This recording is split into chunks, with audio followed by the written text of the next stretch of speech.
နေ့တိုင်းဆင်ခြင်စိတ်ကိုပြင်တရားဒေသနာတော်ဒီကနေ့ညဓမ္မသဘင်ခန္ဓာကိုရှင်ဘုန်းတော်သခင်ရှင်တော်မြတ်ဖရာဤ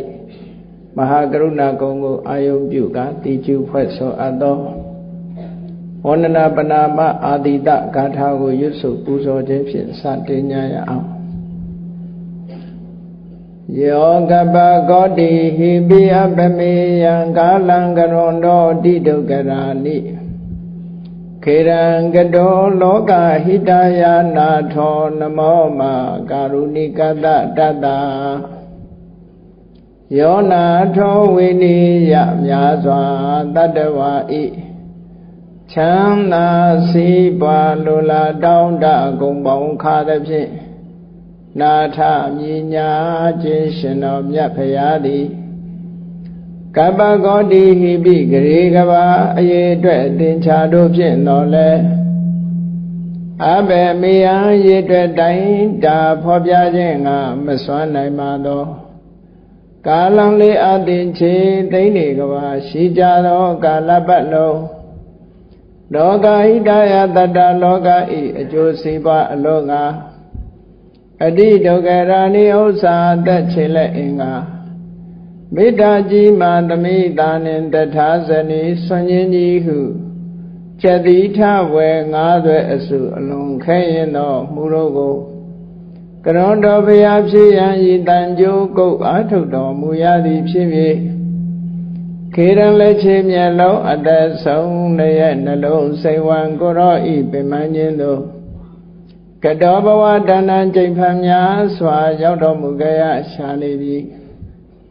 မဟာကရုဏီကတတတ္တဝါများယင်ဝဲသားကဲ့သို့တနာချစ်ခင်မဟာကရုဏာရှင်ဖြစ်တော်မူသောတသနာတတဝိနည်းများစွာတတ္တဝါဤချမ်းသာစီးပွားလိုလားတောင်းတဂုံပေါင်းခါသဖြင့်နာထမြညာထိုးရှင်တော်မြတ်ဖရာအားနမောယုတိပြောင်းပြောင်းမှန်ကိုလျော်၍ကရောယုကျိုးရှိခိုးခြင်းသည်အထုဘဝတုစင်စစ်မဲ့သွေဖြစ်ပါစေတည်း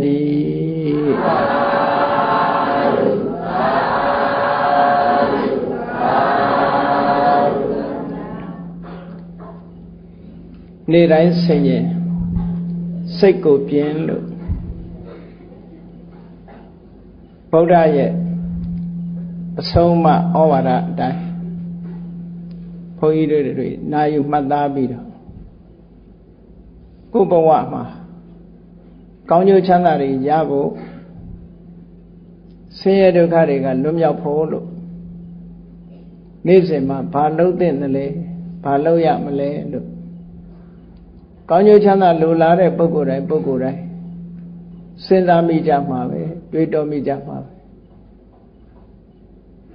တခြားဘာသာဝင်တွေနဲ့တခြားဘာသာရဲ့အဆုံးအမတွေနဲ့မတူဘုရားမြတ်စွာရဲ့အဆုံးအမက mind center religion လို့ပြောလူတွေရဲ့အသိစိတ်ကိုဗဟိုပြုပြီးတော့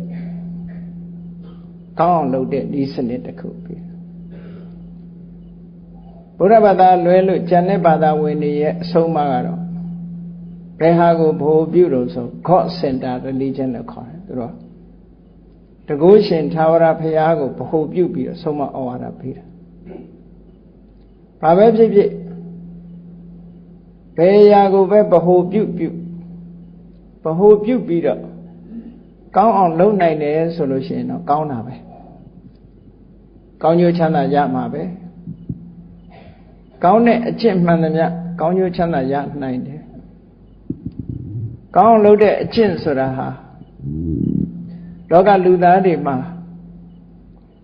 တဘာဝအတိုင်းရှိနေတဲ့အကျင့်တရားများတာဖြစ်တယ်ပေါ့ဆိုလိုတာကအပြစ်ကင်းပြီးတော့ကောင်းကျိုးချမ်းသာကိုဖြစ်ပေါ်စေနိုင်တယ်ဆိုတာလူသားတွေမှာတဘာဝအားဖြင့်ရှိပြီးသားဖြစ်တယ်သို့တော့အပြစ်ကင်းပြီးတော့ကောင်းကျိုးချမ်းသာရစေနိုင်တဲ့တဘာဝတရားဟာဘယ်ဟာလဲလို့ဆိုမသိနိုင်ကြဘူးအဲ့လိုမသိသည့်အတွက်ကြောင့်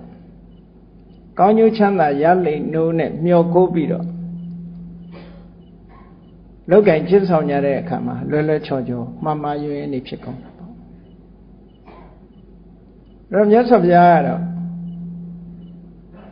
အလုံးကောင်းချမ်းသာရဖို့ရအတွက်ကိုယ့်ကိုထိမ့်သိမ်းဆော့ရှော့အောင်မှာတော့လူတိုင်းအသီးသီးရဲ့တဏ္ဍာမှာရှိတဲ့စိတ်ပဲကိုယ်စိတ်ကိုပြင်ပေးခြင်းအပြင်အတွေးစိတ်တွေကိုပြင်လိုက်ခြင်းအပြင်ပြောဆိုမှုကိုလည်းပဲပြင်ဆင်ပြီးသားဖြစ်သွားတယ်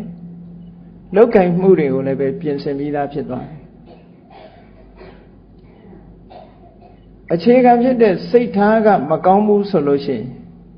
ပြောသမျှစကားလုပ်သမျှအလုပ်တွေဟာအကောင်းဖြစ်လာဖို့မရှိနိုင်ဘူး။ဘာဖြစ်လို့တော့ဆိုတော့မကောင်းတဲ့စိတ်ကမြစ်ဖြားခံလာတဲ့အရာဟာမကောင်းတာပဲဖြစ်မှာပေါ့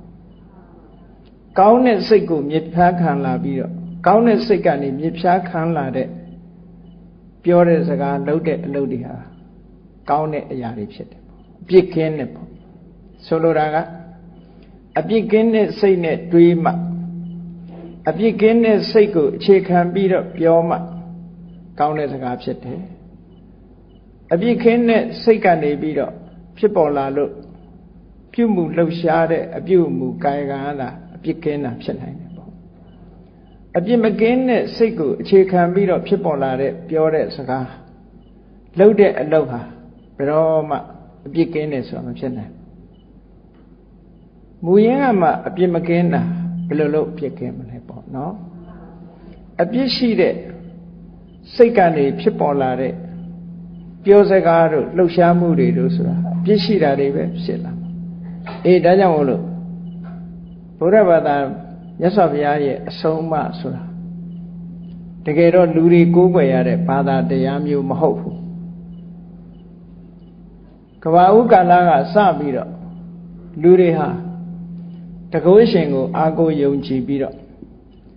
တကုရှင်ကြီးရဲ့အလိုချတကုရှင်ကြီးကဆုံးမတယ်ဆိုတဲ့စကားအတိုင်းလိုက်နာကျင့်သုံးကြတယ်အာကိုကြတယ်ယုံကြည်ကြတယ်အဲ့တော့ကိုအာကိုရမှမသိတော့ဘူးလူတွေမှာဘယ်အရာပဲဖြစ်သမျှအရာတွေဟာဘုရားသခင်ရဲ့အလိုတော်ချလို့ဆိုတဲ့စကားလုံးအရာအလုံးဟာတို့ကိုဖန်ဆင်းထားတဲ့ဘုရားသခင်ရဲ့ဖန်ဆင်းချက်အတိုင်းတို့တွေဟာသွားနေကြရတာလို့အားပြောတဲ့စိတ်ဓာတ်နော်အရှုံးပေးတဲ့စိတ်ဓာတ်တွေနဲ့ဘဝခရီးကိုရှောင်လန်းနေကြရတာမြတ်စွာဘုရားပွင့်လာတဲ့အခါကျတော့မဟုတ်ဘူးအားလုံးအခြေခံကောင်းကျိုးချမ်းသာရစေနိုင်တဲ့အကြောင်းတရားတွေဟာအတိသောပုဂ္ဂိုလ်တွေရဲ့အန္တမှာရှိတယ်ထိုပုဂ္ဂိုလ်အသီးသီးရဲ့အရေးကြီးဆုံးဟာဘာလဲလို့ဆိုစိတ်ပဲဒါကြောင့်မို့လို့ mind center religion လို့လည်းဒီလိုပြောကြတာ mind center religion လို့စိတ်ကိုအဓိကထားပြီးတော့မြတ်စွာဘုရားရဲ့တရားတော်တွေမှာဟောတာဖြစ်တော့တချို့ကမြတ်စွာဘုရားရဲ့တရားကို idealism လို့ပြောဆိုကြတယ်သို့တော့ idealism ရဲ့အဓိပ္ပာယ်ကစိတ်တာအရှိတရားရုပ်ဆိုတာစိတ်ကြောင့်ဖြစ်လာတဲ့အရာသာဖြစ်တယ်ရုပ်ကအရှိတရားမဟုတ်ဘူးစိတ်တာအရှိတရားလို့ပြောမှ idealism မြတ်စွာဘုရားကစိတ်လည်းရှိတယ်ရုပ်လည်းရှိတယ်သို့တော့ဥဆောင်နေတာဟာစိတ်ကဥဆောင်နေတာလို့ဒီလိုဆိုလိုတာနဲ့ idealism မဖြစ်ဘူးပေါ့တချို့ဆန့်ကျင်မဲ့အယူဝါဒ idealism ရဲ့ဆန့်ကျင်မဲ့အယူဝါဒကတော့ materialism လို့ခေါ်တယ်ရုပ်တာအရှိတရားစိတ်ဆိုတာရုပ်ကနေဖန်တဲတဲ့အရာတစ်ခုသာဖြစ်တယ်အဲ့ဒါလည်းပဲဒီဟာလည်းပဲမြတ်စွာဘုရားကရုပ်တာအရှိဆိုတာကိုလည်းလက်မခံစိတ်နဲ့ရုပ်နှစ်ခုပေါင်းစပ်ပြီးဆိုပါစို့ရုပ်နဲ့နာမ်နှစ်ခုပေါင်းစပ်လိုက်တဲ့အခါမှာလူတွေရဲ့တဏ္ဍာမှာလှုပ်ရှားမှုတွေပြောဆိုမှုတွေပြုလုပ်မှုတွေဖြစ်လာစိတ်တတ္တရုပ်တတ္တခွဲခြားထားလိုက်လို့ရှိရင် နှစ်ခုစလုံးဟာဘာစွမ်းအားမှထွက်မလာဥပမာပေးထားတာဘာဥပမာပေးထားတော့ဆိုမြန်မာတွေရဲ့ tradition အရအသုံးပြုနေကြတဲ့ရုပ်သေးရုပ် puppet ဆိုရုပ်သေးရုပ်အဲ့ဒီရုပ်သေးရုပ်ဟာကျိုးလှုပ်မှလှုပ်လို့ရတယ်ကျိုးကမလှုပ်ရင်လှုပ်လို့မရကျိုးနဲ့ခြိထားတာအဲ့တော့အခုခေတ်တော့ battery စွမ်းအားနဲ့လှုပ်တဲ့ရုပ်သေးရုပ်တွေလည်းရှိတာပေါ့နော်အဲ့တော့ကျိုးနဲ့တစ်သားရုပ်နဲ့နှစ်ခုတွဲဆက်ပြီးကျိုးကိုလှုပ်ပေးတဲ့ပုဂ္ဂိုလ်ရှိမှသူကကတယ်အမူအရာမျိုးမျိုးလုပ်ပြတယ်ဆိုတာဖြစ်လာအဲ့ဒီဥပမာတိုင်းပဲလူတွေမှာစကားပြောတယ်ရည်တယ်ငိုတယ်ဆိုတာတွေဟာစိတ်ဆိုတဲ့ကြိုးကလှုပ်မှရည်တယ်ငိုတယ်ကတယ်ပြောကြတယ်ဆိုကြတယ်ဆိုတာဖြစ်လာအကယ်၍စိတ်မရှိတော့ဘူးစိတ်ကင်းမဲ့သွားပြီဆိုရင်ကြည့်လေ dead body ကြီးကြတော့စိတ်မှမရှိတော့ထားတဲ့အတိုင်းပဲလှုပ်မှမလှုပ်နိုင်ဘူးရုပ်နဲ့စိတ်ကိုရုပ်နဲ့နာမ်ကို separate လုပ်လိုက်တာနဲ့တပြိုင်နက်စွမ်းအားတွေတခုမှမရှိတော့နှစ်ခုပေါင်းမှစွမ်းအားဒါကိုပဲဝိတ္တုဒ္ဓိဘက်မှာရှင်းရှင်းလေးနာမရူပပရိစ္ဆေဒဒိဋ္ဌိဝိတ္တုဒ္ဓိအခန်းမှာရူပံနိဋ္ဌိသံရုပ်ဟာဘာပါဝါမှမရှိဘူးတဲ့နာမနိဋ္ဌိသံနန္တရားဟာလည်းဘာပါဝါမှမရှိဘူးတဲ့ရုပ်နဲ့နာမ်နှစ်ခုပေါင်းစပ်မှစွမ်းအားဖြစ်တာဒါအမြဲတမ်းလက်တွေ့နဲ့လည်းကြားတယ်နော်လက်တွေ့နဲ့လည်းကြားအေးဒါကြောင့်မို့လို့ရုပ်နဲ့နာမ်နှစ်မျိုးရှိတဲ့ထဲမှာရုပ်ကိုဘလောက်ပဲပြင်းစိတ်မပြင်းသေးသမျှကာလပတ်လုံးကောင်းကျိုးချမ်းသာရဖို့မဖြစ်ဘူးတဲ့ဘာဖြစ်လို့လဲဆိုတော့ရုပ်ကြီးဆိုတာစဉ်းစားကြည့်ရုပ်ဆိုတာမြတ်စွာဘုရားကရုပ်ခန္ဓာကိုယ်ကြီးကိုဘယ်လိုသရုပ်ဖော်ထားတယ်ဆိုတော့အယံကာယောရူပိဒီခန္ဓာကိုယ်ကြီးဟာပုံတံကြီးနဲ့လာတယ်စာတုမဟာပုတိကောပထဝီအာဘောတေဇောဝါယောဆိုတဲ့ဓာတ်ကြီးလေးပါးနဲ့တိဆောက်ထားတယ်ဟုတ်တယ်ခန္ဓာကိုယ်မှာကြည့်လိုက်လို့ရှင်အတုံးအခဲအမဓာတ်တွေကတစုရေတွေကတစုအရည်တွေကတစုနော်အပူအေးကတစုလှုပ်ရှားနေတဲ့ဝါယောတွေကတစုခန္ဓာကိုယ်ထဲမှာထုတ်ကြည့်လိုက်လို့ရှင်ဒါပဂတိတာမန်နဲ့ပဲခြိအောင်တော့ပထဝီအာဘောတေဇောဆိုတဲ့ပထဝီအာဘောတေဇောဝါယောဆိုတဲ့ဓာတ်ကြီး၄ပါးနဲ့အခြေခံပြီးတော့တိဆောက်ထားတာတဲ့ခန္ဓာကိုယ်ကြီးဟာမာတာပိဋိကတမ္မောမိဘနှစ်ပါးရဲ့ span နဲ့အိုပန်းဒီနှစ်ခုပေါင်းစပ်ပြီးတော့တတိတိရတာနော် span နဲ့အိုပန်းအဲ့ဒီနှစ်ခုပေါင်းစပ်ပြီးတော့တတိတိတာမာတာပိဋိကတမ္မောလို့မြတ်စွာဘုရားအမေဟာနဲ့အဖေဟာလို့ဒီလိုဆိုလိုတာပေါ့မာတာပိဋိကဆိုတာအမေပစ္စည်းအဖေပစ္စည်းနှစ်ခုပေါင်းစပ်ထားမှအဲ့ဒီထဲမှာတတိတိလို့ရတယ်လို့ဒီလိုဆိုတာဒါလက်တွေ့လည်းဒီတိုင်းပဲလေအဲ့ဒါကိုမြတ်စွာဘုရားဟောတာမာတာပိဋိကတမ္မောဩဒနာကုံမတုပစယောမွေးလာပြီးတဲ့နောက်မှလည်းပဲကြည်ထမင်းမုံငါအစာအာဟာရတွေစားပြီးတော့ကြီးထွားလာတာသူ့ကြီးမကြီးဘူးမိခင်ဝမ်းကနေမွေးဖွားလာတဲ့အချိန်လေးတုန်းကသေးသေးလေးစားရင်နဲ့ကြီးလာတာအဲ့တော့ယုတ်ခန္ဓာကိုယ်ကြီးဟာဒါယုတ်ခန္ဓာကိုယ်ကြီးကိုလူတိုင်းသိတာအောင်လို့မြတ်စွာဘုရားကဒါရှင်းပြောတာနော်အဲ့ဒါလို့ကြီးထွားလာတဲ့ခန္ဓာကိုယ်ကြီးဟာဒီတိုင်းပဲတီတီငြိမ်ကြီးနဲ့ဝေးလာတော့ကအခြေအနေတိုင်းမြဲနေလားဆိုမမြဲဘူးတဲ့အနိစ္စဖြစ်လာတာလေးတွေကပျောက်နေတာဟုတ်တာပေါ့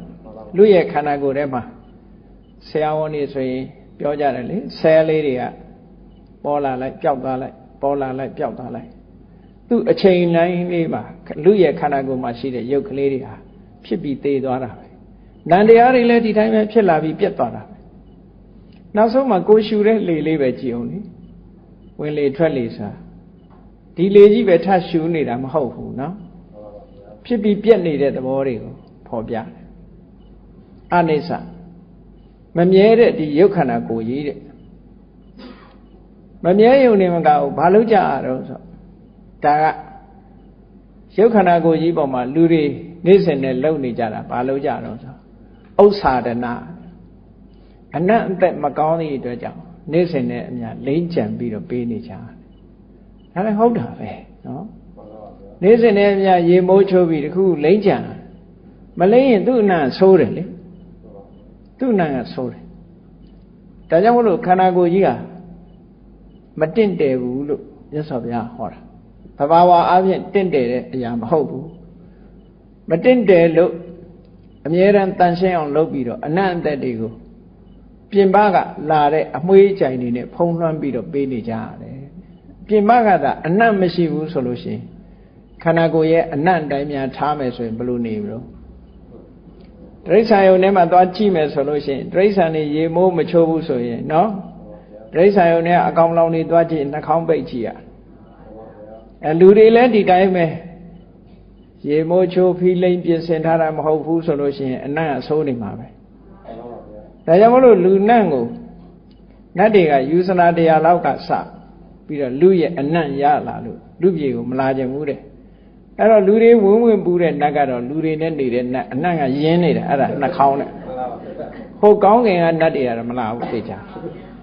အဲ့ဒါမှ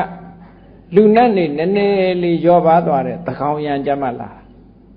လူတွေအိပ်ပြီးဆိုတဲ့အခါကျတော့နည်းနည်းအနံ့အသက်လေးတွေကလှုပ်ရှားမှုမရှိတဲ့အခါနည်းနည်းငြိမ်းလာအဲ့ဒီချိန်တောင်မှဖျားရှိလို့ဖျားနဲ့တွေ့ကျင်လို့မြတ်စွာဘုရားစီကတရားနာကျင်လို့အဆုံးမခံကျင်လို့ဆင်းလာကြတာနတ်တွေပြမတွေတခြားအချိန်မှာဆိုမလာဘူးသူတို့ဘာဖြစ်လို့လူရဲ့အနံ့နံလို့တဲ့အဲ့ဒါတော့ဒါကိုဖော်ပြတာဥစ္စာဒနာတခုနဲ့လိမ့်ကြံပြီးတော့ထားပရိမတ္ထနာမဆတ်လုပ်ပေးရတယ်နှိပ်ပေးရတယ်နေပေးရကလေးလေးတွေရွယ်လေးကစားပြီးတော့နော်နှိပ်နေပေးရတာမျိုးလုပ်လာရုပ်ခန္ဓာကိုယ်ကြီးရဲ့သဘာဝအဲ့ဒါဥစ္စာဒနာပရိမတ္ထနာကဲတယ်လို့လုပ်တော့ဒီခန္ဓာကိုယ်ကြီးဟာခိုင်မာပြီးတော့တန်ကြောင်းကြီးလို့မာကြောသလားလို့ဆိုမဟုတ်ဘူးဗေဒနာဘယ်နေရာမှမထိလိုက်နဲ့ထိလိုက်ရင်ပြဲသွားကွဲသွားမာပါတယ်ဆိုတဲ့အယိုးတောင်ခဏနာကျိုးလို့စတိနဲ့ထိုးနေရသေးတယ်နော်ခန္ဓာကိုယ်မှာလေအမာဆုံးနေရာတောင်မှပဲအဲ့တော့ဗေဒနာဝိဋ္ဌံတနာဓမ္မပျက်စီးတတ်တဲ့အနေအထားတွေရှိပါတယ်ဒါမြတ်စွာဘုရားကိုယ်တိုင်သုံးပြီးတော့ပြောတဲ့စကားလုံးတွေပါခန္ဓာကိုယ်နော်တာမညဖလားတုံမှာလည်းမြတ်စွာဘုရားဒီစကားလုံးကိုသုံးပြီးတော့ဟောထားတာဒါဝိပဿနာကျင့်စဉ်တစ်ခုကျင့်တဲ့အခါမှာကိုယ့်ရဲ့ရုပ်ခန္ဓာကိုယ်ကြီးကိုရှင်းရှင်းလေးမြင်ခိုင်းထားတာနော်တချို့ကျတော့ပရမတ်ကိုမြင်မှပရမတ်ကိုမြင်မှကိုကပရမတ်ပေါ်မှာတွေ့တာမှမဟုတ်တာပညာပေါ်မှာတွေ့တာပညာကိုအမှန်မြင်လို့ရှိရင်ဆိုလိုတာကတရားထုတ်တယ်ဆိုတာတွေ့တာမှုလျှော့ချခြင်းလို့လုပ်တာတွေ့တာမှုလျှော့ချမှတောကငြိမ်းပါလေတွေ့တာနေတယ်မြတ်တောကလာမှာအဲ့တော့တွေ့တာမှုကဘယ်မှာတွေ့တာတော့ဆိုပရမတ်ပေါ်မှာတွေ့တာမဟုတ်ဘူးပညာမှာတွေ့နေတာကိုယ်အရှိပေါ်မှာတွေ့နေတာအဲ့ဒီအရှိကိုမကောင်းတာကိုဆင်ញင်ပေးဖို့လိုတယ်ပေါ့ဟိုကိုမသိတဲ့မာသဘောပြောသဘောဆိုတာကိုယ်ကသိမှမသိတာပူသဘောအေးသဘောဆိုတာဒါကသူ့ရဲ့သဘာဝကိုသာပြောပြတာလေအဲ့တော့ဒီပညာပေါ်မှာဆင်ញင်စဉ်းစားလိုက်တာနဲ့ပဲလူတွေရဲ့အသိဉာဏ်တိုးတက်လာပြီနောက်ကြတော့ပရမတ္ထဆိုတာစိုက်ထိသွားတာပဲပေါ့တကယ်အနှစ်သာရထိအောင်ရောက်သွားမှာပေါ့ပထမတော့သဘာဝပေါ်မှာအတွေ့အတာမှုတွေစိုးရိမ်တောကတွေဒါတွေလွတ်ခင်းအောင်အမှန်မြင်ဖို့ဆင်ញင်စဉ်းစားပေးရတယ်လို့ဒီလိုပြောတာဥစ္စာဒနာပရိမတ္ထနာဗေဒနာဝိဒန္တနာဓမ္မသဘာဝကိုပျက်စီးတတ်တဲ့ဟောဒီခန္ဓာကိုယ်ကြီးအဲ့ဒီခန္ဓာကိုယ်ကြီးကိုမှီပြီးတော့ဘာဖြစ်လဲလို့ဆိုရင်ဝိညာဏလို့ဆိုရဟောဒီစိတ်ကလေးကဖြစ်နေတယ်ရုပ်နဲ့နာနဲ့မြတ်စွာဘုရားလှုပ်ခွဲပြီးတော့ကြည့်ခိုင်းတာပဲရုပ်ပိုင်းဆိုင်ရာကိုမြင်ပြီးတော့အဲ့ဒီရုပ်ပိုင်းကိုမှီပြုပြီးတော့အသိစိတ်ကလေးပေါ်နေတာလေးကိုအသိစိတ်လေးကလည်းသူဆိုင်ရာအကြောင်းကြောင့်ပေါ်လာအဲ့ဒီရုပ်နဲ့နာနဲ့နှစ်ခုကွဲလာအဲ့ဒါလို့ကွဲတဲ့အခါမှာရုပ်ခန္ဓာကိုယ်ကြီးကပြင်းကျင်တဲ့လောက်ပြင်းနေစဉ်နဲ့အမြဘလောက်ပဲပြင်းပြင်း getting older and older တနေ့ပြီးတနေ့အိုးလာမှာပဲဒါသူ့သဘောပဲသူ့ကိုဘလောက်ပြင်းပြင်းဘလောက်ထိမ့်ထိမ့်နော်ပြေမတော့အောင်ဘိုဒေါက်စ်ထိုးလဲတော့မှာပဲနော်မရဘူးမိတ်ကတည်းလိမ့်လဲမရဘူးဆပင်ဆေးဆိုးလဲတစ်ချောင်းပြီးတစ်ချောင်းဖြူလာမှာပဲမရဘူးသွားလည်းပဲကျိုးမှာပဲကျိုးချိန်ကြအဲ့တော့ယုတ်ခန္ဓာကိုယ်ကြီးကဘလောက်ပဲပြင်းပြင်းတဖြည်းဖြည်းဆွေးလာတာဆွေးလာတဲ့သဘောဟာသူ့မှာရှိတယ်အဲ့လိုတဖြည်းဖြည်းဆွေးလာတတ်တဲ့ရုပ်ခန္ဓာကိုယ်ကြီးကိုတကယ်ပြင်းနေလို့ရှိရင်အကျိုးရှိသလားလို့ဆိုဘာမှအကျိုးမရှိဘူးဒါကြီးပြင်လို့အဲ့တော့ပြင်ရမှာပါတော့ဆိုစိတ်ဟောလူရဲ့စိတ်ကလေးကိုပြင်ရမှာဘာလို့လဲဆိုလူတွေမှာကြည့်လေအော်ဒီလူကစိတ်ကောင်းတယ်ဒီလူကစိတ်မကောင်းစိတ်ကောင်းတဲ့လူနဲ့စိတ်မကောင်းတဲ့လူမျက်နှာမှာလားပေါ်နေတာစိတ်ကောင်းနှလုံးကောင်းရှိတဲ့ပုဂ္ဂိုလ်ရဲ့မျက်နှာအချိုးပြုံးပြီးတော့မေတ္တာနှလုံးသားပိုက်ရှင်မျက်နှာကိုကြည်လင်းတယ်အေးဒေါသကြီးတဲ့ပုဂ္ဂိုလ်ရဲ့မျက်နှာဆိုလို့ရှိရင်နော်စုပုတ်နေတာစုပုတ်နေတာဘယ်သူမှအဖက်မလုပ်သလိုပုံစံမျိုးကြီးဖြစ်နေဘာလို့လဲဆိုစိတ်ကဖြစ်နေစိတ်ဖြစ်တော့မျက်နှာမှာလားပေါ်နေတာပေါ့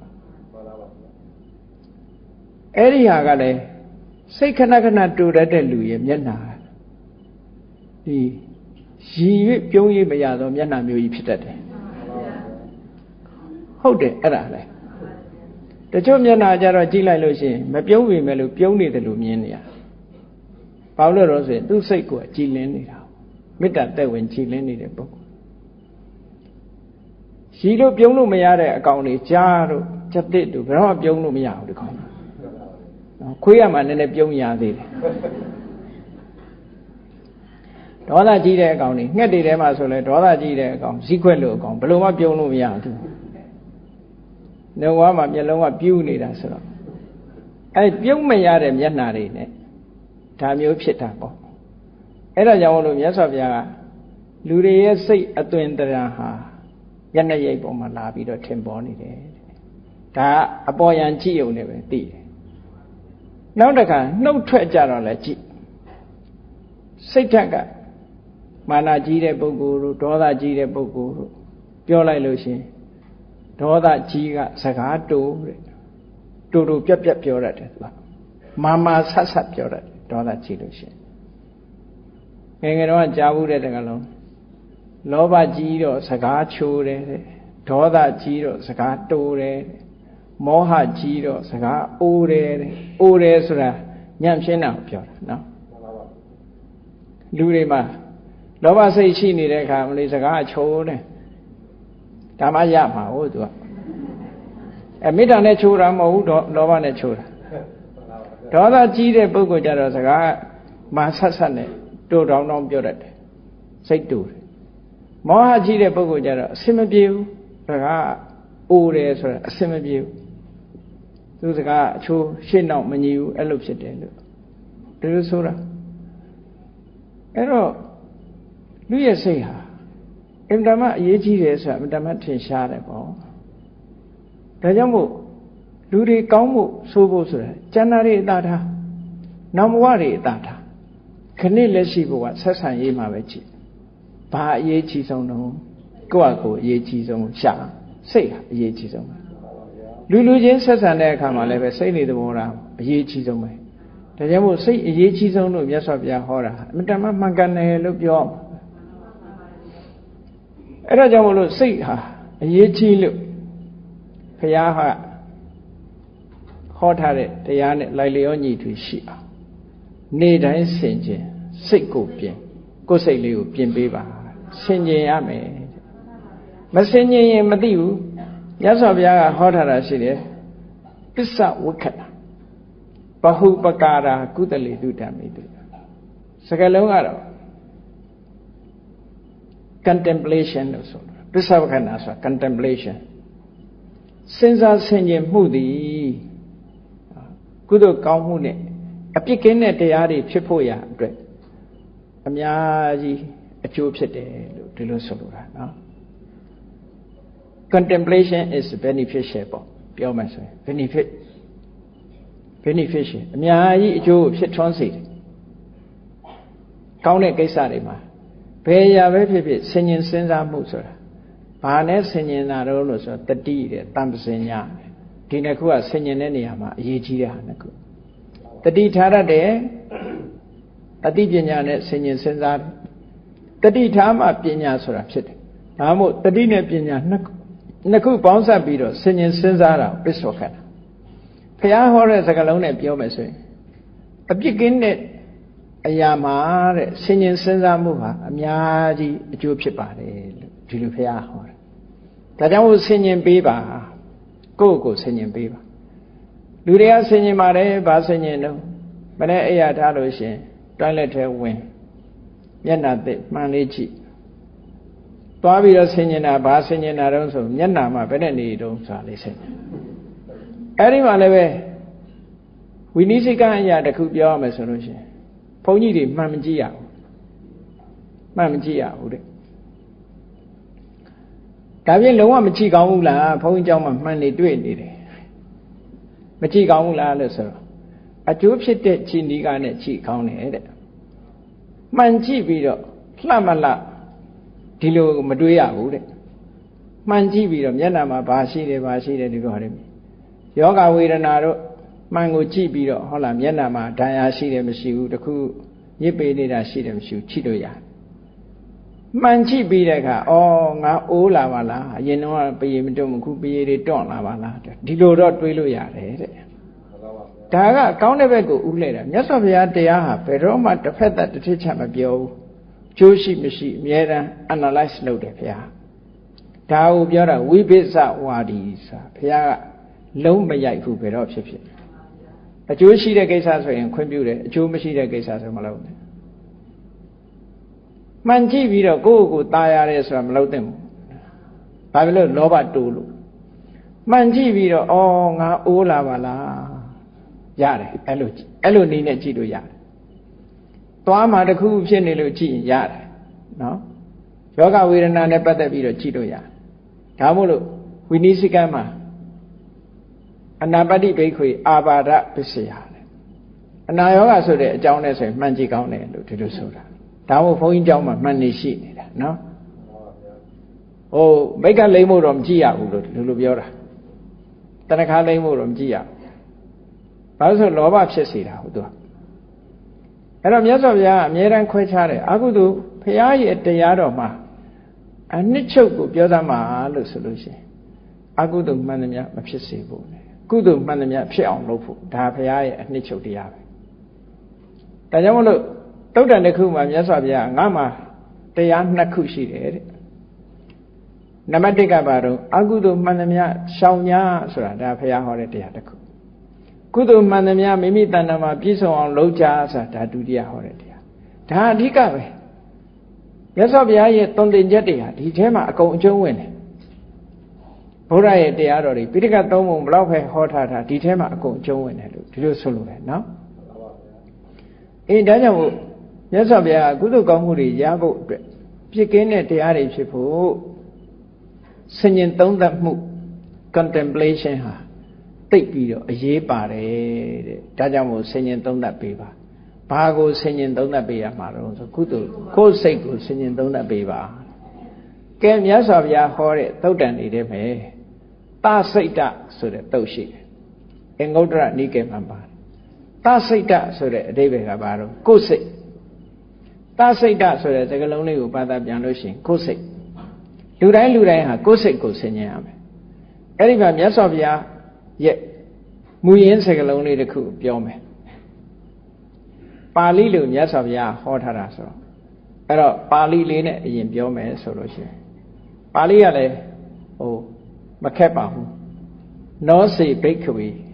ပရစိတ်တပရိယာယကုသလောဟောတိအထသစိတ်တပရိယာယကုသလောဘဝိတာမိတိဧဝံဟိဟောဘိက္ခဝေသိခိတပံဒါမြတ်စွာဘုရားကတိုက်တွန်းချက်စကားလေးတစ်ခုယဟန်တို့ဒီတိုင်းလိုက်နာကြတဲ့နော်ဘယ်လိုလိုက်နာရမှာလဲဆိုရင်မင်းတို့သူများစိတ်နဲ့ပတ်သက်ပြီးတော့မကျွမ်းကျင်မလိမ္မာဘူးဆိုရင်ရှိပါစေဆိုလိုတာကသူများစိတ်ကိုမသိချင်နေပါစေထားလိုက်ပါဘယ်လူကတော့စိတ်ပုတ်တယ်ဘယ်လူကတော့စိတ်ယုတ်တယ်မလုပ်နဲ့ သူများစိတ်မသိခြင်းနော်သူများစိတ်မသိခြင်းနေပါစေတဲ့ကိုယ်စိတ်လေးတော့ကိုယ်သိအောင်လုပ်မယ်လို့ကြိုးစားကြပါလို့မြတ်စွာဘုရားဒီလိုတိုက်တွန်းတာဒါကိုပြောတာနေ့တိုင်းဆင်ခြင်စိတ်ကိုပြင်ဆိုတာကိုယ်ဆင်ခြင်ခိုင်းတာမြတ်စွာဘုရားသူများစိတ်မသိခြင်းနေပါစေတဲ့တစိတ်တပရိယာယကုသလကိုယ်စိတ်ဘာတွေဖြစ်နေတယ်ဆိုတာနဲ့ပတ်သက်တော့လိမ္မာကျွမ်းကျင်အောင်လုပ်ကြပါဒါဟာမြတ်စွာဘုရားရဲ့တရားတော်ကြီးဟာ mind center religion mind center teaching လို့ခေါ် mind center teaching စိတ်ကိုဗဟုပြုပြီးတော့ဆုံးမဩဝါဒပေးတာအဲ့တော့အပြင်မကိုအားကိုးရမှာမဟုတ်ဘူးအပြင်မကိုမျောနေစရာလည်းမလိုလောကလူတွေကအတွင်းအားတွေပေါ်မှာမေ့ထားပြီးတော့အပြင်အားတွေပဲမျောနေကြတာများတယ်ပေါ့အပြင်ကိုပဲအားကိုးကြတာများတယ်ပေါ့ဒါကြောင့်မို့ကိုယ့်ကိုယ်အားကိုးရမယ်ဆိုတာမြတ်စွာဘုရားအတွင်းဟောတာနော်ကိုယ့်ကိုယ်အားကိုးတယ်ဆိုတာကိုယ်မှာဘာတွေလုပ်เสียရှိတယ်လဲကိုယ်လုပ်ရမယ့်ဟာကိုယ်နဲ့အဓိက internal external နှစ်ခု external ဆိုတာကိုယ့်ကိုအကျိုးမဖြစ်ဘူးအကျိုးမသက်ရောက်ဘူးဒီလိုဆိုလိုတာမဟုတ်ဘူး external ကလည်းကိုယ်ဥပမာရာသီဥတုကလည်းကိုယ်ပေါ်မှာအကျိုးသက်ရောက်မှုမရှိဘူးမဟုတ်ရှိပြင်ဘက်ကစားရမယ့်အစာအာဟာရတွေကလည်းကိုယ်အကျိုးမသက်ရောက်ဘူးလို့ဒီလိုပြောတာမဟုတ်အဲ့ဒီအကျိုးသက်ရောက်မှုတွေတဲ့အစပေါင်းများစွာအရေးကြီးတဲ့အကျိုးသက်ရောက်မှုကတော့ internal ပဲကိုယ်အတွင်းကပို့ပြီးအရေးကြီးတယ်ဒီလိုဆိုလိုတာနော်အဲ့တော့ကိုယ်အတွင်းဆိုတာကိုယ့်ရဲ့စိတ်ကလေးဒါမို့ဘုရားရဲ့အဆုံးအမဩဝါဒယဟန်တို့သူများစိတ်နဲ့ပတ်သက်ပြီးတော့မကျွမ်းကျင်ခြင်းနေပါစေသူများစိတ်ဖြစ်တာတွေနဲ့ပတ်သက်ပြီးမသိခြင်းနေပါစေကိုယ်စိတ်လေးနဲ့ပတ်သက်ပြီးတော့ကိုယ်စိတ်မှာဘာတွေဖြစ်နေတယ်ဆိုတာတော့သိအောင်လုပ်ကြဒါကဒီသစိတ်တတုတ်ရဲ့အနှစ်ချုပ်ဆုံးမတာဒီစကားလေးနဲ့ဆုံးမလိုက်ပြီးတော့မြတ်စွာဘုရားကရှင်းပြတယ်ကိုယ်စိတ်လေးနဲ့ပတ်သက်လာတဲ့အခါမှာဆင်ញင်သုံးသပ်ကြည့်ပါတဲ့ဆင်ញင်သုံးသပ်မှုဟာအမှန်တမ်းအရေးပါပါတယ်ဆိုတာကိုထင်ရှားအောင်ဥပမာပေးတယ်လူငယ်လူရွယ်တွေဟာတဲ့မှန်ကြည့်ပြီးတော့မျက်နှာမှာမှဲ့ရှိသလားအမာရွရှိသလားလို့ကိုယ်မျက်နှာကိုကိုကြည့်ပြီးတော့စစ်ဆေးကြသလိုကိုယ်စိတ်လေးကိုလည်းပဲဆင်ញင်သုံးသပ်ကြည့်ပါလို့ဒီလိုပြောတာနော်ကိုတချို့များမျက်နှာတင်ကြည့်တာမဟုတ်ဘူးအဝတ်ကလေးဝတ်ပြီးရင်ကိုလုံးပေါ်မှန်ကြီးနေဟိုဘက်ဆောင်းကြည့်လိုက်ဒီဘက်ဆောင်းကြည့်လိုက်ရှိသေးတယ်နော်နောက်ကနေလှည့်ကြည့်လိုက်ရှေ့ကကြည့်လိုက်နောက်ကကြည့်လိုက်ကြည့်လို့ကောင်းရလားပေါ့အဲ့လိုလောက်တာတွေတွေ့ဘူးတာပဲနော်အမျိုးစုံပဲအဲ့တော့အဲ့ဒါလို့ချိတယ်လို့ကိုယ်စိတ်လေးကိုကိုချိစမ်းပါမြတ်စွာဘုရားဆင်ញင်သုံးသပ်ချိစမ်းပါဒါဖြင့်ဆင်ញင်သုံးသပ်ရင်ဘလို့အချက်တွေနဲ့ဆင်ញင်သုံးသပ်ရမှာလဲလို့ဆိုတာကိုမြတ်စွာဘုရားကစနစ်တစ်ခုပေးတယ်ဆင်ញင်သုံးသပ်ကြည့်ဖို့ရအတွက်အချက်10မျိုးဒီသုတ်တံမှာဟောပေးထားတယ်အချက်10မျိုးဟာဒီ positive နဲ့ negative နှစ်ခုထားတော့အားလုံး10ဖြစ်သွားတာပေါ့နော်အဲ့ဒီ10မျိုးကနံပါတ်1ဆင်ញင်စဉ်းစားရမှာပါတော့ဆိုရင်ငါစိတ်ထဲမှာတဲ့လောဘတွေတိတ်ကြီးနေသလားသို့မဟုတ်လောဘတွေတိတ်မကြီးဘူးလားလိုချင်လောဘတွေတွေ့တာမှုတွေတိတ်များသလားနော်လောဘဆိုတဲ့သဘောကမရသေးရင်လိုချင်တယ်ရပြီးလို့ရှိရင်ဆုတ်ကင်ထားခြင်းဒါလောဘရဲ့သဘောတွေ့တာတယ်မမောတယ်ရချင်တယ်နောက်ဆုံးမှရချင်တာကိုမထိန်နိုင်ဘူးဆိုရင်ကိုယ်ပစ္စည်းတွေမကောင်းသူများပစ္စည်းပါရချင်တယ်ဖြစ်လာရချင်မှုတွေအဲ့ဒါလို့ရချင်မှုသိမ့်ပိုက်လို့မှုတွေ့တာထားမှုမခွဲခွာနိုင်မှုမမောမှုအဲ့ဒီလောဘတွေဟာငါစိတ်ထဲမှာများနေသလားသို့မဟုတ်မများဘူးလားဆိုတာတနေ့တာမှာနေထိုင်တဲ့အခါမှာလောဘတွေဘယ်နှချိန်ဖြစ်တယ်လဲလိုချင်တဲ့စိတ်တွေဘလောက်ငါ့ကိုလွှမ်းမိုးနေတယ်လဲ အကျိန်ပေါင်းဘယ်လောက်ဖြစ်တယ်လဲဆိုတာကိုယ့်ကိုမပြတ်ဆင်ញင်ပေးပါတဲ့ဒါဆင်ញင်ပေးရမယ့်အချက်တစ်ခုပဲအဲ့တော့ကိုယ့်ဘက်ကိုလောဘဖြစ်တယ်မဖြစ်ဘူးဆိုတာလည်းသိဖို့လိုသေးတာနော်လောဘဆိုတာဟာအပြစ်မကင်းတဲ့လောဘလို့ပြောကျင်လို့တော့ပြောလို့ရတာပေါ့ဥပမာမဲ့ကိုယ်ပစ္စည်းကိုကိုယ်တွေ့တာဘာအပြစ်ရှိဘာအပြစ်မှမရှိကိုယ်မိသားစုကိုယ်တွေ့တာဘာအပြစ်ရှိဘာအပြစ်မှမရှိဘူးလို့ဒီလောကရဲ့ထုံတန်းဆင်လာဥပဒေအရအပြစ်မရှိဘူးလို့ပြောရမှာသို့တော့ဓမ္မဘက်ကကြည့်ရင်ပြစ်ကရှိနေဘယ်လိုပြစ်ရှိတော့ဆိုတွေ့တာမှုရဲ့နောက်မှာတောကလိုက်နေတယ်တောကကိုထုတ်လုပ်နေသည့်အတွက်ကြောင့်သူဟာအကောင်းမဟုတ်ဘူးလောဘဆိုတဲ့တွေ့တာမှုသည်တောကကိုဖြစ်ပေါ်စေတယ်ဟုတ်တယ်လေချစ်တယ်ခင်တယ်ဆိုတာသားချစ်ချစ်သမီးချစ်ချစ်ပစ္စည်းချစ်ချစ်ဘယ်ဟာချစ်ချစ်ချစ်တဲ့အပေါ်မှာတောကဖြစ်တာပဲပိယတောစာရတိတောကောအဲ့တော့သူကထုတ်လုပ်တာအကောင်းမှမဟုတ်တာတော့အကောင်းမထုတ်လို့သူ့ကိုပြစ်ရှိတယ်လို့ပြောတာဟိုလိုလောကပြစ်ရှိတာကိုပြောတာမဟုတ်ဘူးနောက်ဆုံးမှာပစ္စည်းကိုတွေ့တာပဲဖြစ်စေလူကိုတွေ့တာပဲဖြစ်စေတွေ့တာမှုကိုအကြောင်းပြုပြီးတော့ဘဝတစ်ခုအဆုံးသတ်တဲ့အခါမှာအဲ့ဒီတွေ့တာမှုကြောင့်ကိုယ်ဘဝနှိမ့်ချသွားတယ်ကြည်ရဟန်းတော်တစ်ပါးအားလုံးကြားဖို့နေကြတဲ့ဇာလမ်းမှာနှစ်2000လားအနှစ်2000ထင်ကသဗ္ဗဘုရားလက်ထက်ဆို2000တန်းလို့ဒီလိုပြောတာပါအမှန်ကတော့သူတရားထုတ်တာတော့အနှစ်2000တော့ဒီလိုတော့မဟုတ်ပါဘူးနော်2000တန်းမှမွေးလို့2000လို့ပြောလိုက်တာယဟန်တော်တစ်ပါးဟာယဟန်ဘဝနဲ့တရားဓမ္မတွေချင့်ကြံနေလိုက်တာအသက်2000တန်းမှာသူကယဟန်ဝတ်ပြီးတော့နေခဲ့တာပေါ့နော်တေခဏီးမှာဘာဖြစ်လဲလို့ဆိုသူသိမယ်ဆိုတာလည်းမသိဘူးလေသူ့ရဲ့ညီမကနေပြီးတော့သင်္ကန်းလေးကောင်းကောင်းမွန်မွန်လုပ်ပြီးတော့ပေးထားအဲ့သင်္ကန်းလေးကိုလက်ဖြင့်ကဝတ်မယ်လို့နောက်တည့်ဝတ်ဖို့ဆိုပြီးတော့ဒီသင်္ကန်းလေးပေါ်မှာသူကတွေ့တာစိတ်ကလေးရှိတယ်ကောင်းတာကိုခါတိုင်းကအကျမ်းကြီးတွေကြီးပဲဝတ်နေရတာဒီအချောလေးလက်ဖြင့်ကကြတော့ဝတ်မယ်လို့ဆိုပြီးခောက်သိမ့်တာဒီဟာလေးပေါ်မှာစိတ်ကလေးကတွဲနေတာနော်ဒီလောဘလေးဖြစ်နေတာနော်ဒါလေးမှဝတ်မယ်ဆိုပြီးတော့ယူရထားညကြတော့မတော်တဆယောဂရပြီးတော့ပြတ်မှုသွားအဲ့ဒီသင်္ကန်းလေးပေါ်မှာတွေ့တာလို့အဲ့ဒီမှာသွားပြီးတန်းဖြစ်တယ်ဆိုတာရှိတယ်လေမှန်ပါပါဗျာအဲ့တွေ့တာမှုကကြည့်တွေ့တာမှုကနေဆွဲချသွားတာအကောင်းမှမဖြစ်တာအဲ့ဒါကြောင့်မို့အပြစ်ရှိတယ်လို့ပြောတာမှန်ပါပါဗျာအေးလူရပြောလိုက်ပဲကိုမိသားစုကိုချစ်တာဘာအပြစ်ရှိ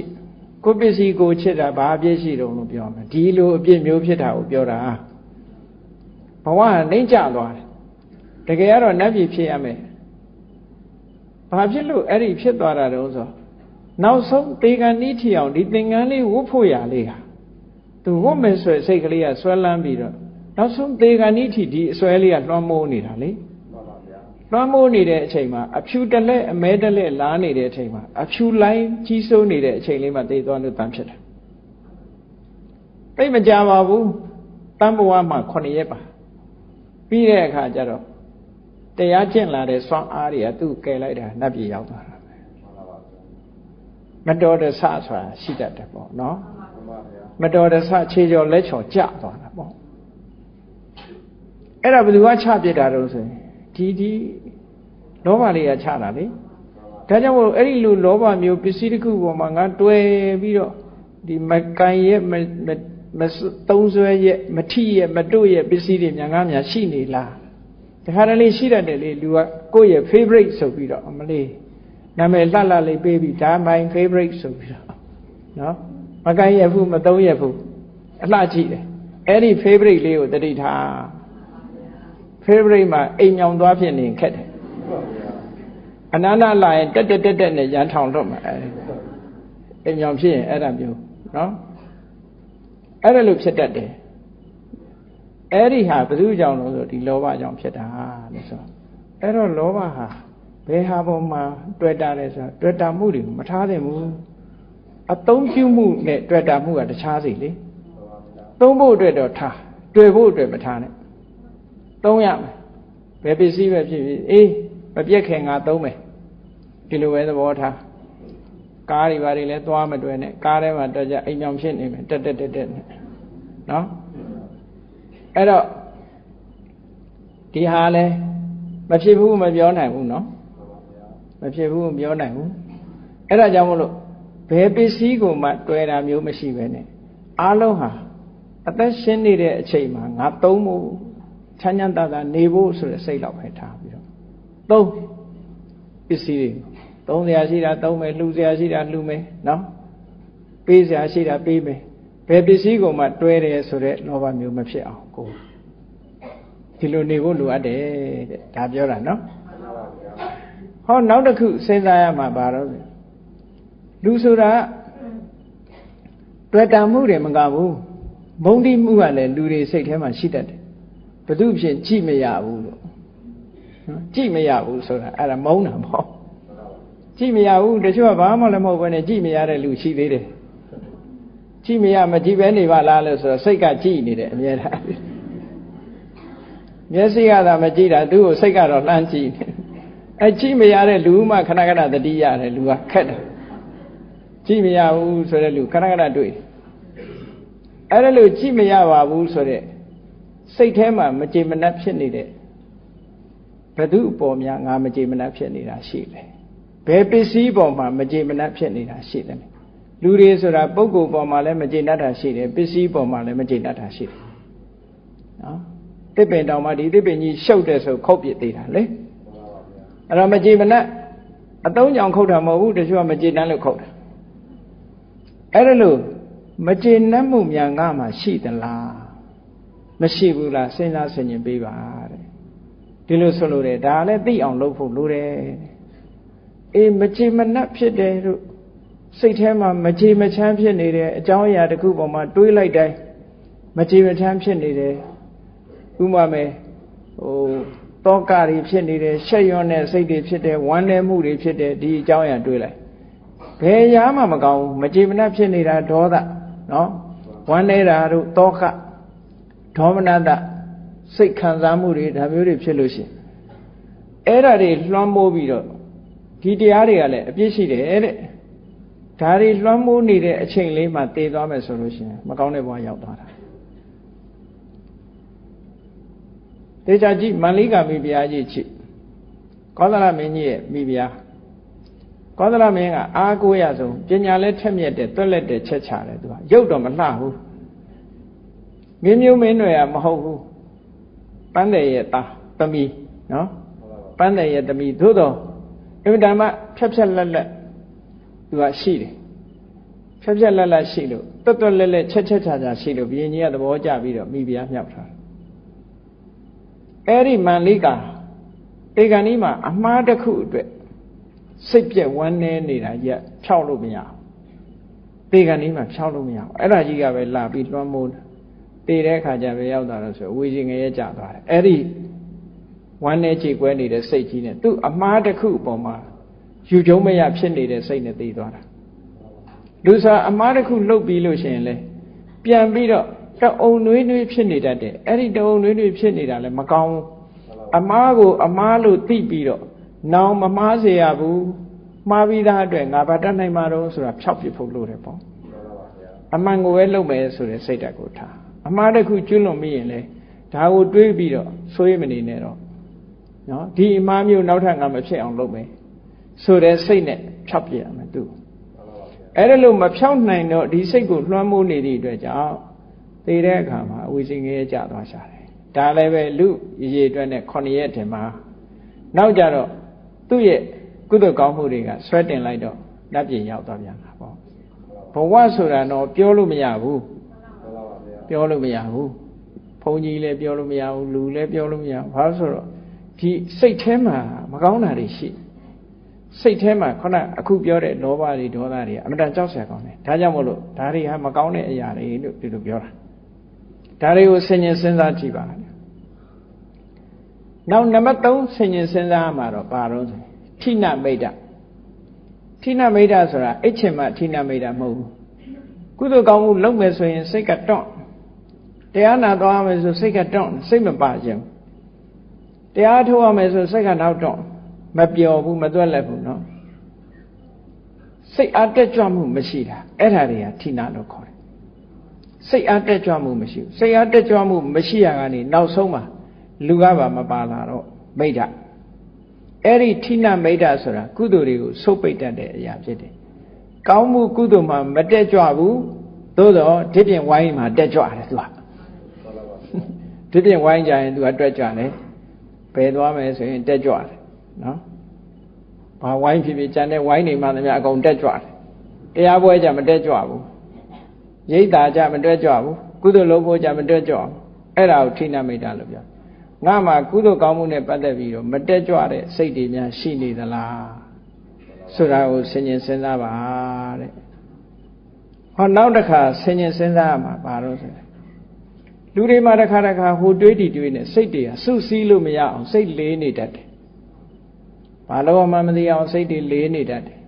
အဲ့ဒီစိတ်လေးနေတဲ့သဘောဟာကောင်းတဲ့သဘောမဟုတ်ဘူးဥဒိစ္စလို့ခေါ်တယ်အဲ့ဒီလိုစိတ်တွေလေးပြီးတော့စိတ်ကိုစုဆွေးလို့မရနိုင်တဲ့အခြေအနေမျိုးငါမှရှိနေသလားကိုယ်စိတ်ဟာကောင်းတဲ့ဘက်ကိုစုစည်းလို့မရတော့အောင်လေလွင့်နေသလားဒီဘက်ဆိုစိတ်ကိုမပါဘူးစိတ်တွေကလေလွင့်နေတယ်ဒီလိုဟာမျိုးရှိနေသလားလို့ကိုယ့်ကိုစဉ်းကျင်စဉ်းစားကြည့်ပါဟောနောက်တစ်ခုကတော့ဝိသိကိစ္စဘာသာရေးကိစ္စတွေတွေးလိုက်တဲ့အခါကျတော့ဟုတ်မှဟုတ်ရဲ့လားနော်ဖျားပွင့်နေဆိုတာရောဟုတ်မှဟုတ်ကဲ့လားဒီဘာသာကဒီလိုဟောတယ်ဟိုဘာသာဟိုလိုဟောတယ်ဟုတ်ရောဟုတ်ကဲ့လားလို့ဒီအမှန်ကိုမတွေးနိုင်တဲ့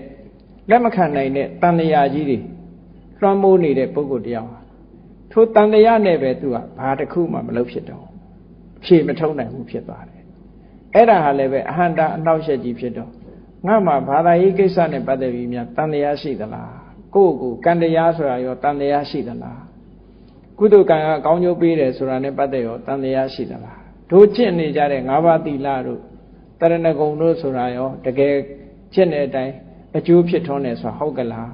ဟောတန်တရားတွေဖြစ်လာနိုင်တယ်ပေါ့အဲ့ဒီတန်တရားမျိုးတွေငါမှရှိနေသလားလို့ဆင်ញင်စဉ်းစားပေးရမယ်တဲ့ဒါဆင်ញင်တဲ့အပိုင်းတွေကိုပြောတာနောက်မှလှုပ်ဆောင်ရမယ့်အပိုင်းကိုဆက်ပြီးတော့မြတ်စွာဘုရားဟောနောက်တစ်ခုဆင်ញင်စဉ်းစားပေးရမှာဘာလို့ဆိုဖြစ်ကနေရှိငါစိတ်တူတတ်သလားတချို့ကလည်းစိတ်တူတတ်တယ်စိတ်တူတာကိုဂုံယူသေးတာတချို့ကနော်ငါစိတ်လာမစမ်းနဲ့ငါစိတ်တူတယ်ဆိုတော့တစ်ဖက်သားကသူချင်းချောက်တယ်အမြဲတမ်းနော်တချို့ကယောဂနဲ့ပူးတွဲပြီးတော့ချင်းချောက်သေးတယ်ငါနှလုံးယောဂရှိတယ်နော်စိတ်တူလို့မရဘူး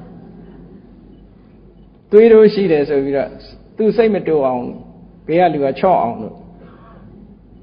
အဲ့တော့စိတ်တူတယ်ဆိုတာလူတွေမှာခုနဗျာပါဒနဲ့ဒီဟာနဲ့မတူဗျာပါဏဆိုမုန်းတဲ့အမုန်းတရားတွေစိတ်ထဲမှာအလိုမကျဖြစ်တယ်ဒါမှမဟုတ်ထစ်ကနေရှိဆိုရိုက်လိုက်မယ်ထစ်ကနေရှိဆိုနှက်လိုက်မယ်ဆဲလိုက်မယ်ရေးလိုက်ဆိုအရာရာမှာစိတ်တူတယ်အိမ်ကအလုံးသမားတွေပေါ်မှာစိတ်တူတယ်အိမ်မှာခိုင်းတဲ့ပုဂ္ဂိုလ်တွေပေါ်မှာစိတ်တူတယ်တခါဘယ်သူမှစိတ်မတူရကိုယ့်ကိုယ်စိတ်တူတယ်နော်တခါတရံလမ်းရှိနေတဲ့ပကံတော်မှာစိတ်တူပြီးကံပြစ်တတ်တယ်စိတ်တူတဲ့လူကအကုန်စိတ်တူတယ်ဘုန်းကြီးတို့ရမှာစိတ်တူတဲ့လူကြီးတယောက်ရှိတယ်သူစိတ်တူပုံကသူကမန်းနဲ့ဆင်ဖို့ရရှင်းတော့လဲဝါလို့ခေါ်တယ်ပေါ့ပန်းနေလှီးပြီးတော့နေတဲ့အချိန်လေကတိုက်လာတဲ့အခါကျတော့သူဖိထားတဲ့စက်ကူတွေလွင့်ခုံအဲ့ဒါစိတ်တူလိုက်ပုံကတော့ဒီလေဟာဆိုပြီးတော့နာရှိတဲ့ဓာတ်နဲ့လိုက်ရမ်းတယ်လေကိုသူစိတ်တူပုံကအဲ့ဒါလေတောင်ဓာတ်နဲ့ထခုတ်နောက်တခါကြီးတယောက်စိတ်တူပုံကတော့ဘုန်းကြီးတို့ရကမန္တလေးကနေဆိုလို့ရှိရင်မြစ်ကြောင်းကနေဆန်တက်ရတရားဝတီမြစ်ကမ်းပေါ့မန္တလေးနဲ့ဆိုရင်ဝေးတာတော့မဟုတ်ဘူးပိုင်90လောက်ပဲရှိတယ်သို့တော်မြစ်ဆိုတာတပ္ပနတိဝင်္ဂနတိဆိုတဲ့အတိုင်းမြစ်ဆိုတာအကောက်အပွေအမြဲတမ်းများတာဟုတ်အဲ့တော့ကိုယ်ကောက်သွားတယ်ရေကလည်းစီးတဲ့အခါဆန်တက်ရတယ်ဆိုတာအမြဲတမ်းဒုက္ခရောက်တယ်တခါတည်းကကမ်းမပေါ်တက်ပြီးတော့လှေကိုကျိုးနဲ့ချီပြီးတော့လူကနေပြီးတော့နွားယုံသလိုယုံရတာလှေကိုဆန်တက်ရတာတက်နေကြီးပဲမလှော်နိုင်တော့လေလေးကလာပါစေလို့ဆူတောင်းတယ်လေကမလာဘူး ရွက်တိုင်ကလေးနဲ့ဆိုရင်တော့အသာလေးလေအားနဲ့ဆန်တက်လို့လွယ်တာပေါ့အဲ့ဒါလို့လေကိုမျောနေလိုက်တာလာရင်နဲ့တဏီကုံဆန်တက်လာတယ်နောက်ဆုံးကြတော့ရွာနာလေရောက်ရောလေကဖြူဖြူနဲ့တိုက်လာတဲ့အခါလေကိုဒေါသထွက်လို့တဲ့အဲ့ဒီမှာရွက်တိုင်ကြီးဖွင့်ပြီးတော့ရွာကြော်ပြီးတော့ဆန်တက်သွားရွာကြော်ရွက်တိုင်ဆိုတာအဲ့ဒီရွာရောက်နေပြီပဲမစင်းသေးဘူးကဲခုမှတိုက်ရမလားတိုက်ဆန်းဟာဆိုပြီးတော့အထက်ထီအောင်ဆန်တက်သွားဖြစ်ရပါဘာဒါကတကယ် true story တွေတကယ်ဖြစ်ခဲ့တာတဲ့အဲ့တော့လူကနေပူရမလားခလုတ်တိုက်ရမလားဆိုပြီးတော့ဒေါသကြီးတဲ့လူတွေတွေ့ဘူးတယ်နော်ဒေါသကြီးတဲ့လူတွေတွေ့ဘူးတယ်အဲ့ဒီလိုဒေါသကြီးတာငါမှရှိနေသလားအကြောင်းမဲ့တွေစိတ်တူပြီးတော့နေတာမျိုးငါမှရှိသလားကိုယ့်ကိုဆင်ញင်စဉ်းစားကြည့်ပါတဲ့နောက်တစ်ခုကတော့ဘာလို့ဆိုတန်ကိလေသာစိတ်တာစိတ်ကိုပူပန်ပြီးတော့ကိုယ်စိတ်ထဲမှာကိုယ့်ကိုညှင်းဆဲနေတာဘာချောင်းမှလည်းမသိဘူးစိတ်တွေညစ်ပြီးတော့စိတ်ထဲမှာအမြဲတမ်းပူတတ်တယ်အဲ့ဒီပူတတ်တဲ့စိတ်တွေငါးတဏ္ဍာမှာပူပန်မှုတွေရှိသလားဒါလည်းဆင်ញင်စဉ်းစားကြည့်ပါတချို့ကဘာလို့မဟုတ်6တိုက်ပူနေတာတွေးပြီးတော့နော်6တိုက်ပူနေတာပဲဟိုတွေးဒီတွေးနဲ့ပူနေတဲ့လူကတော့ပူတာပဲမပူနဲ့လို့ပြောလို့မရဘူးအရွာကဒကမာကြီးတယောက်ဆိုလို့ရှိရင်အဲ့လိုပဲသားသမီးတွေပြန်မလာသေးအိမ်မောက်ကနေမျောပူနေတာမရောက်မချင်းပူနေတာရောက်ပြန်တော့တစ်မျိုးပြောင်းပူပြန်တယ်သူကမရောက်သေးရင်တော့လူမမြင်ရသေးတော့တစ်မျိုးပူတယ်လူမြင်ပြီးတဲ့အခါကျတစ်မျိုးပူပြန်အဲ့တော့အပူကရမှမရတာဟိုလိုပြောင်းပူဒီလိုပြောင်းပူနေအဲ့ဒါလိုနေတဲ့အပူမျိုးတွေကိုယ်မှရှိသလားဆင်ញင်စဉ်းစားကြည့်ဟောနောက်တစ်ခါကျတော့ကိုယ်ရောစိတ်ရောမငြိမ်းချမ်းတဲ့သဘောတွေလူတွေမှာပူပန်မှုကိုအကြောင်းပြုပြီးတော့စိတ်တွေမငြိမ်းမချမ်းဖြစ်နေဘာကြောင့်ရလို့မသိဘူးတချို့လူတွေစိတ်ညစ်တတ်တဲ့လူကစိတ်ရဘယ်တော့မှမငြိမ်းချမ်းဘူးเนาะအဲ့ဒါလို့မငြိမ်းချမ်းတဲ့အနေအထားမျိုးငါမှရှိနေသလားစိတ်ဟာအေးချမ်းပြီးတော့ပျော်ရွှင်မှုရှိရလားဒါလည်းဆင်ញင်စဉ်းစားကြည့်ပါတဲ့ဟောနောက်တစ်ခုဆင်ញင်စဉ်းစားမှာတော့ဘာလို့ဆိုကုသိုလ်ကောင်းမှုနဲ့ပတ်သက်လာလို့ရှိရင်ငါလောက်ရမှာပြင်းသလားတွန့်ဆုတ်သလား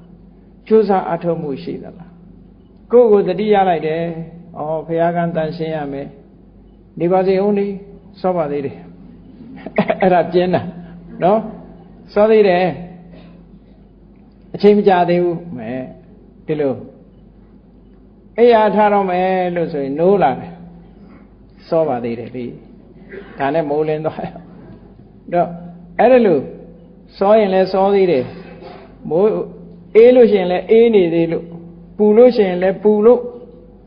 အဲ့ဒါလို့တစ်ခုခုကိုအကြောင်းပြုပြီးတော့ဖင်နွဲတာမှန်သမျှပြင်းတယ်လို့ခေါ်တယ်လောက်ရမယ့်ကိစ္စတစ်ခုကလောက်ရမယ့်ဟာတစ်ခုကိုအချိန်ဆွဲတာ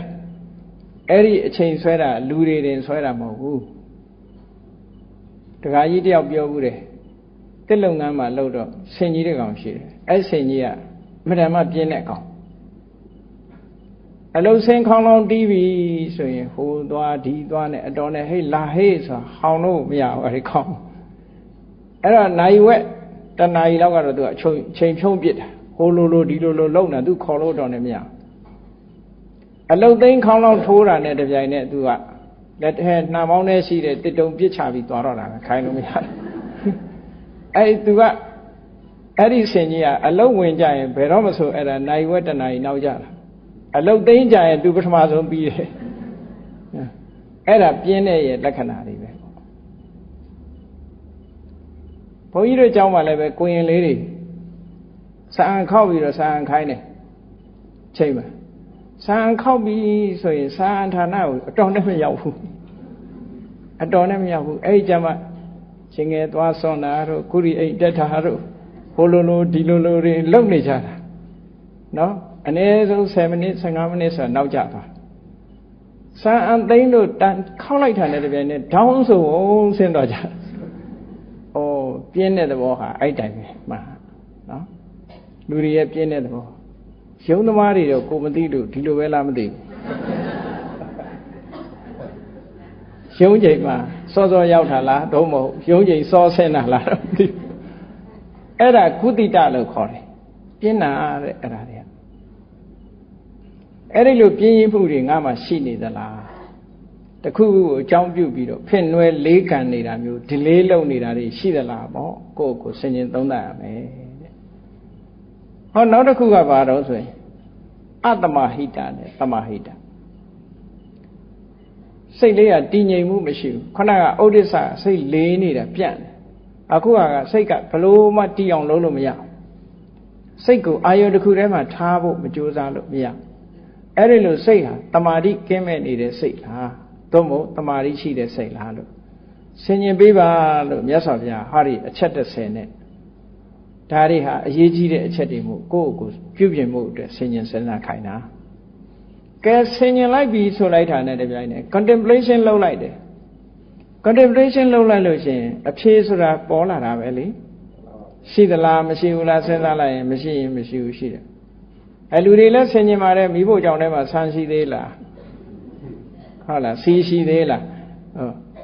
မကြည့်ရင်သိမှမသိပဲနဲ့ဒါလည်းအဲ့ဒါလိုပဲကိုယ်စိတ်ထဲမှာဓာရီရှိသလားမရှိဘူးလားဒီနှစ်ခုဆင်ញင်သုံးသပ်လိုက်တဲ့အခါကျတော့အဖြေတစ်ခုထွက်လာကဲရှိတယ်ဆိုတဲ့အဖြေထွက်လာမလုပ်နဲ့မကောင်းတာတွေခုနလောဘတွေဖြစ်တယ်ဒေါသတွေရှိနေတယ်မကောင်းတဲ့အနေအထားတွေကိုယ်စိတ်ထဲမှာအကုန်ရှိနေတယ်ဆိုရင်ဘာလုပ်မလဲဆိုတော့မြတ်စွာဘုရားတတိတံပစညဒါတွေကိုအာယုံမပြတ်ထားပြီးတော့ဆင်ញင်တုံတရားနဲ့မပြောက်ပြောက်အောင်ကြိုးစားပြီးတော့ဖြောက်ပါတဲ့ဒီလိုဆိုလို့တယ်လောဘရှိနေရင်လည်းကြိုးစားပြီးတော့ဖြောက်ပါမကြေမနတ်ဓာတ်တွေရှိနေလည်းကြိုးစားပြီးတော့ဖြောက်ပါစိတ်ကောင်းတဲ့ဘက်တွန့်ဆုံနေရင်လည်းကြိုးစားပြီးတော့ဖြောက်ပါနော်စိတ်တွေလေလွင့်နေတယ်ဆိုရင်လည်းကြိုးစားပြီးတော့ဖြောက်ပါတန်တရားတွေရှိနေတယ်ဆိုရင်လည်းကြိုးစားပြီးတော့ဖြောက်ပါတဲ့ဒီလိုစိတ်တူတတ်လို့ရှိရင်လည်းမတူအောင်ကြိုးစားပြီးတော့ဖြောက်ပါခန္ဓာကိုယ်ထဲမှာဒီစိတ်ထဲမှာအမြဲတမ်းပူတတ်တယ်ဆိုလို့ရှိရင်လည်းမပူတတ်အောင်ကြိုးစားပါနောက်တစ်ခါစိတ်ထဲမှာငြိမ်းချမ်းမှုမရှိဘူးဆိုရင်လည်းမဖြစ်အောင်ကြိုးစားပါပြင်းတတ်တယ်ဆိုလို့ရှိရင်လည်းမပြင်းအောင်ပြင်းမှုကိုကြိုးစားပြီးတော့ဖြောက်ပါစိတ်မတည်ငြိမ်ဘူးတမာတိကင်းမဲ့နေတယ်ဆိုရင်လည်းတမာတိကင်းမဲ့မှုမရှိအောင်ကြိုးစားပြီးတော့ဖြောက်ပါဘလောက်ထိအောင်ကြိုးစားရမလို့ဆိုတော့မြတ်စွာဘုရားဥပမာပေးထားတာခေါင်းမီးလောင်တဲ့ပုဂ္ဂိုလ်တယောက်ဟာတဲ့အဲ့ဒီခေါင်းမီးငြိမ်းမှုရတဲ့အရေးတကြီးလောက်ရတယ်လို့ပဲကိုဝတ်ထားတဲ့အဝတ်တစ်ခုကိုမီးလောင်လို့ရှိရင်အဲ့ဒါတဲ့အရေးကြီးတာဒီအဝတ်မီးလောင်နေတဲ့အဝတ်ကိုငြိမ်းအောင်လုပ်ဖို့အရေးကြီးတယ်လို့နော်အရေးတကြီးလုပ်ပါလို့ဒီလိုပြောတာအရေးတကြီးမလုပ်ရင်လူလောင်တော့မှာပေါ့အေးဒါကြောင့်မလို့ဒီအကုသိုလ်တရားတွေမကြီးထွားခင်ကိုယ်တဏ္ဍာကပျောက်သွားအောင်မကောင်းတဲ့အခြေအနေဆိုတွေကိုဖယ်ရှားပစ်ဖို့ကြိုးစားအားထုတ်ပါလို့ကြိုးစားအားထုတ်ပါလို့ပြောတာဘာနဲ့ကြိုးစားရမှာလဲဆိုတဲ့ဒီသုတ္တံမှာမြတ်စွာဘုရားဟောမပေးဘူးနော်ဘာနဲ့ကြိုးစားရမှာတော့ဆိုရင်မြတ်စွာဘုရားရဲ့အဖြေတွေအားလုံးဟာမဂ္ဂင်၈ပါးနဲ့ကြိုးစားမှာကြီးပဲကောတတိတံပစညာနဲ့ကြိုးစားတယ်တတိထားထယုံနဲ့ပဲတော်တော်လေးရော့ပါသွားနိုင်တယ်ပေါ့အပြစ်တွေကိုဆင်ញင်ရမယ်အကျိုးကိုဆင်ញင်ရမယ်တစုံတစ်ခုကိုကိုယ်တဏ္ဍမှာမကောင်းတဲ့အရာတစ်ခုဖျောက်ချင်ပြီဆိုရင်သူ့ရဲ့အပြစ်ကိုဆင်ញင်ရှိခြင်းရဲ့အပြစ်ကိုဆင်ញင်မရှိခြင်းရဲ့အကျိုးကိုစဉ်းစားဒီနှစ်ခုနဲ့ဖျောက်လို့ရတယ်နော်ဒါဖျောက်တဲ့နည်းတစ်ခုပဲဒေါသကြီးနေဒေါသရဲ့အပြစ်တွေကိုဆင်ញင်စဉ်းစားကြည့်ဒေါသရဲ့အပြစ်တွေကိုဆင်ញင်စဉ်းစားပြီးတစ်ဖက်ကမေတ္တာသက်ဝင်ချစ်ခင်ခြင်းရဲ့အကျိုးကျေးဇူးတွေကိုဆင်ញင်စဉ်းစားအကျိုးနဲ့အပြစ်အဆိုးနဲ့အကျိုးဒီနှစ်ခုကို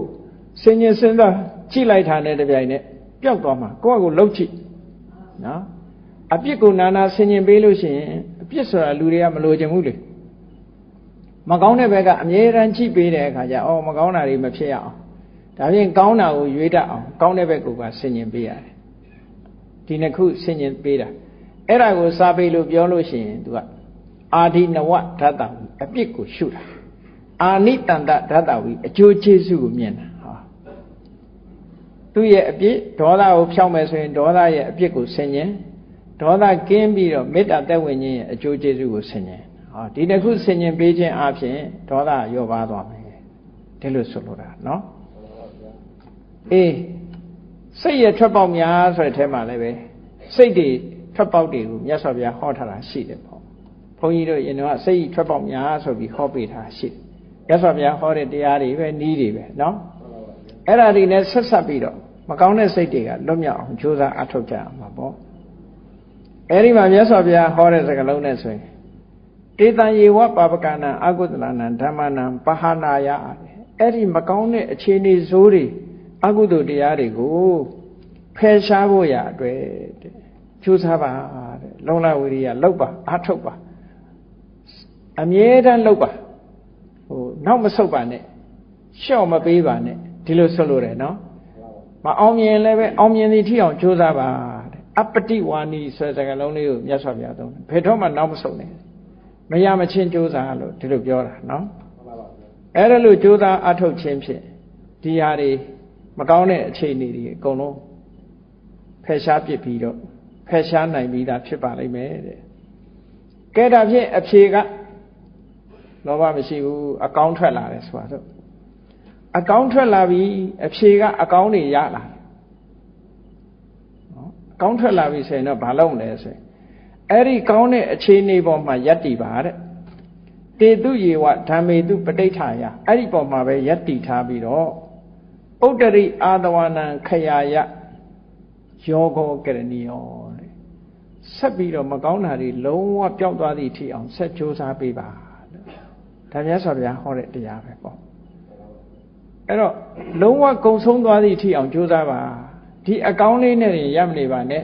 ဒီအကောင်းပေါ်မှာအခြေစိုက်လိုက်ပါအခြေစိုက်ပြီးတဲ့အခါမှာကိုယ်တဏ္ဍာမှာရှိတဲ့အာတဝတရားတွေလုံးဝကင်းသွားသည့်ထိအောင်ဆိုလိုတာကယဟန္တာဖြစ်သည့်ထိအောင်အရတ္တဘက်အရတ္တဖို့ရသည့်ထိအောင်ဆက်ပြီးတော့ကြိုးစားပါဒီအခြေအနေကောင်းတွေပေါ်မှာယက်တည်ပြီးတော့ကြံ့ကြံ့ခံယက်တည်ပြီးတော့ရှစ်ဆက်လောက်ပါလို့ဒီလိုမြတ်စွာဘုရားဟောတာအဲ့တော့မြတ်စွာဘုရားရဲ့ဒီဩဝါဒတော်ကတော့ကောင်းတာလုပ်တယ်ဆိုရင်လည်းပဲလမ်းကူးလက်မှာရပ်မထားနဲ့တို့ပါပဲသောတာပန်ဖြစ်သွားရင်လည်းသောတာပန်နဲ့တည်းမရပ်နိုင်နဲ့တဂရဂံဖြစ်အောင်လုပ်တဂရဂံဖြစ်ပြီးရင်လည်းမရပ်နိုင်အောင်အနာဂံဖြစ်အောင်လုပ်အနာဂံဖြစ်ပြီးရင်လည်းမရပ်နိုင်အောင်ယဟန္တာဖြစ်အောင်လုပ်ယဟန္တာဖြစ်ပြီးဆိုတော့မှလှုပ်เสียမှရှိတော့အဲ့ဒီထိအောင်သွားလို့ဆိုလို့တယ်ပေါ့ဘယ်အရာပဲဖြစ်ဖြစ်မြတ်စွာဘုရားအားလုံးဟာပြည့်ပြည့်စုံအောင်လုပ်ဖို့အမြဲတမ်းညွှန်ကြားလေးရှိတယ်ပေါ့ဒါကြောင့်မို့တရားချစ်ခင်သူတော်စင်ပြိဿအပေါင်းတို့ဘုရားမြတ်စွာဟောကြားတော်မူခဲ့တဲ့သာစိတ်တသုတ်လာကျင့်စဉ်အတိုင်းနော်နေ့တိုင်းဆင်ញင်ကိုယ်စိတ်ကိုပြင်ဖို့ဒါဟာအရေးကြီးတဲ့ကျင့်စဉ်တစ်ခုဖြစ်တယ်ဆိုတာကိုယ်စီသဘောကျပြီးတော့ဘုရားမြတ်စွာရဲ့အဆုံးအမအတိုင်းလိုက်နာကျင့်သုံးနိုင်ကြပါစေကုန်သတည်း